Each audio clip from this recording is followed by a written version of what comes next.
it's a lamppost. Okay, I can't tell you quite why, but for some reason, Coda fixates on this lamppost. It's going to appear at the end of every single one of his games from here on out. I'll tell you what I think. I think that up to this point, he's been making really strange and abstract games with no clear purpose, and maybe you can only float around in that headspace for so long. Because now he wants something to hold on to. He wants a reference point. He wants the work to be leading to something. He wants a destination, which is what this lamppost is. It's a destination. We're going to see it in the work as well. His games are just going to become a lot more cohesive, a lot more fully developed, with more of a clear idea behind them. And as we go, that idea will get clearer and clearer and clearer.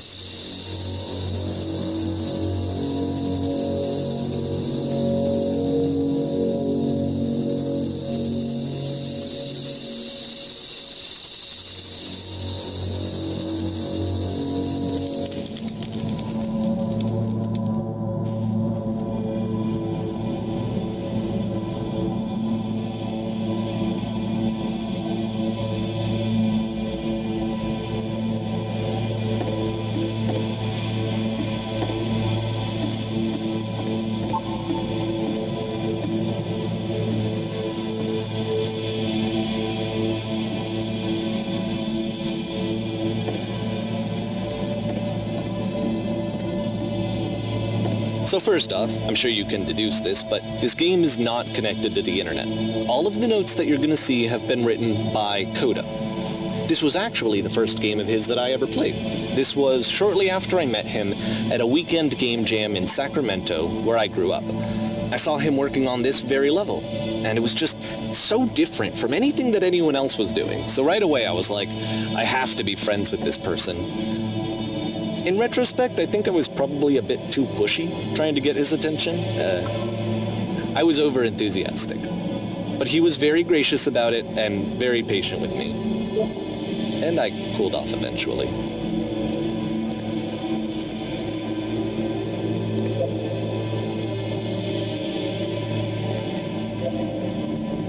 Oh, feel free to skip over any of these notes if they're not doing anything for you. Nothing extra is going to happen if you read all of them. Either way, to me they convey a sense of loneliness. I see this person who's filled with thoughts and feelings and beliefs and has no way to express them except as scattered and unheard voices in a game that wasn't meant to be played.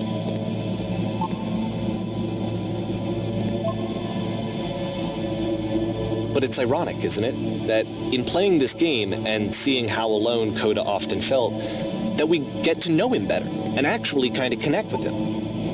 And I have to be honest with you, this idea is really seductive to me. That I could just play someone's game and see the voices in their head and get to know them better and have to do less of the messy in-person socializing. I could just get to know you through your work. I think this is why I always liked Coda's games so much, is because it felt like they let me have that connection. I felt as though he was inviting me personally into his world. And then I feel less lonely too.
At the end of this level, we're going to see the puzzle again. And here, I'll tell you what I think the puzzle means. Each of these games represents an idea that was on Coda's mind at the time that he was making it. And the puzzle is a way of closing the door on a previous chapter of his life before moving on to the next one.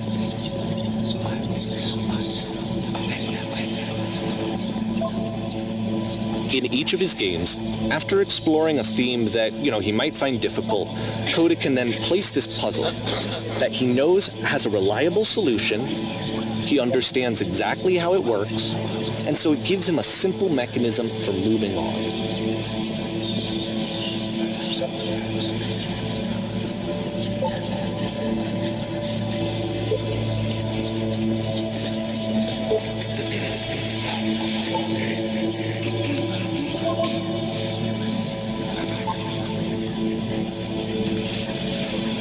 And because there's this dark area between the doors, a space between spaces, before you move on, you get to pause.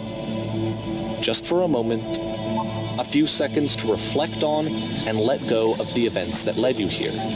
To step back and connect the pieces together. To grasp at that elusive bigger picture.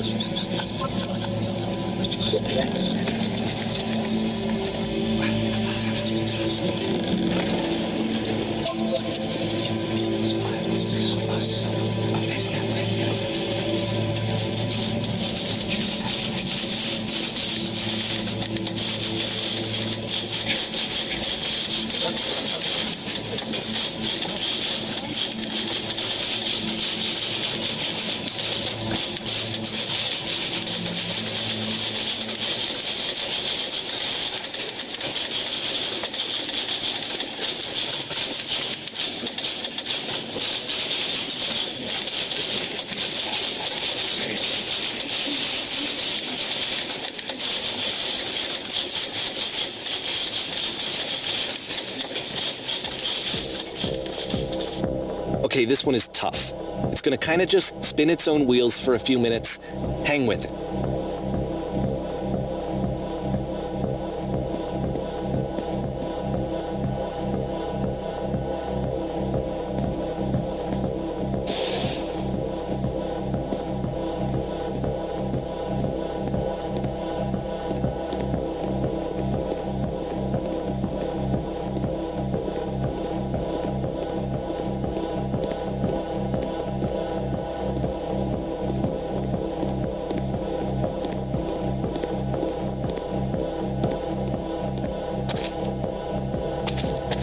See, this is it, the whole game, and there's nothing that's particularly interesting about it. You just walk to the end of a hallway.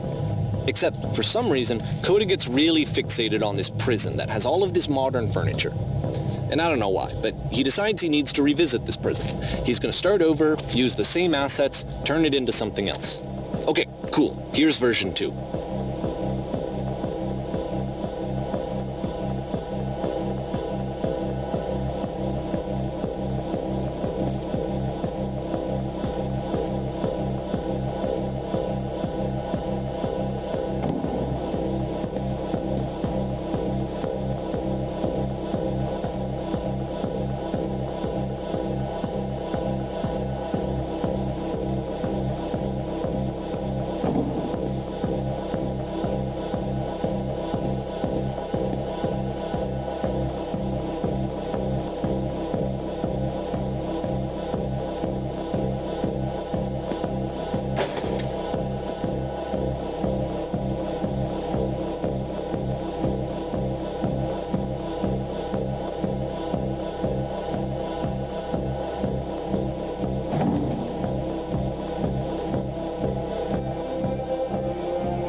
there's a bit more to this one, but still it's not really communicating anything. It's kind of just weird for weirdness' sake.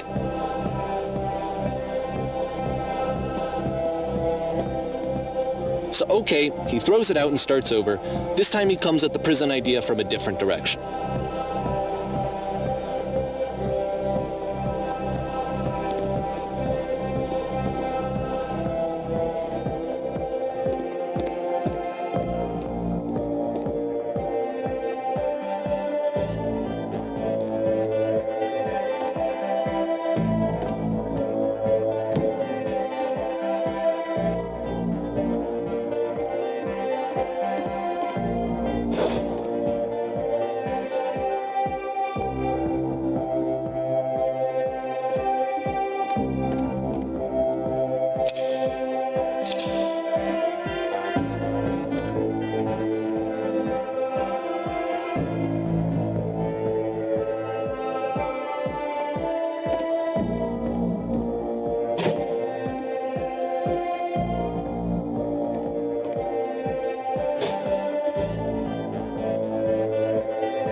And of course, now the table is gone and you can't begin the chain of events to escape. Here's a version where there are no bars, but you can't actually get to the well. And then a version where the inside of the prison is the outside and the outside is the inside. Let me just blink you real quick through a few more of these. I mean, he really unloaded on this prison idea. There's nearly a dozen of them. Personally, I think it's awful to watch this, to see a person basically unraveling through their work. And for what? Like, at what point do you just go, maybe there are game ideas other than this prison that I could be working on? But Coda doesn't have that voice telling you to stop, that particular mechanism of defense against yourself. Without it, you just spiral. And so he keeps going and going and going and going and going, and then he hits on something. And he likes it. And that's it. He's done. He stops making prisons. This is the very last version of the prison game that he created. And the reason I think it works is that the prison is not actually in it.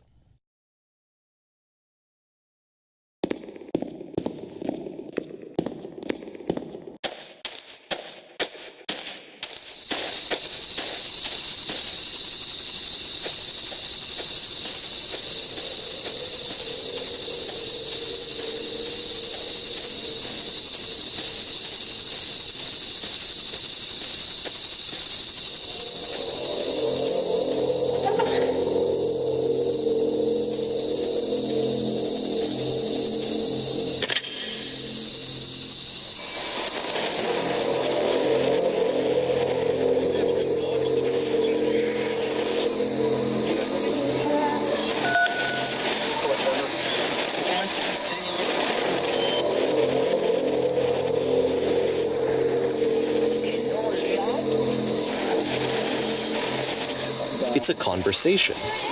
And so this is what Coda wants, is to be able to talk to someone, to share what's on his mind, and to get some good advice from someone who knows.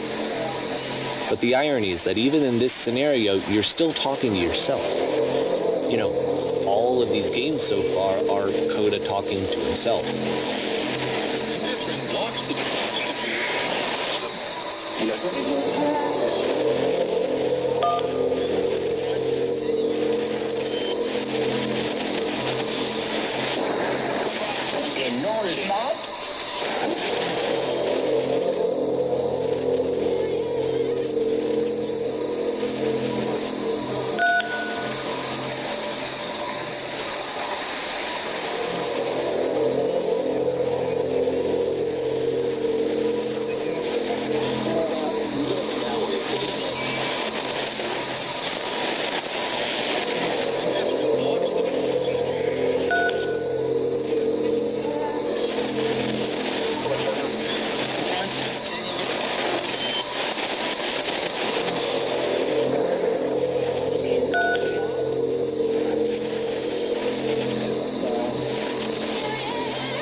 I can see why he considers this a fitting conclusion to the prison games. After all of the obsession and frustration, just to be told by someone you can trust that things are going to be okay.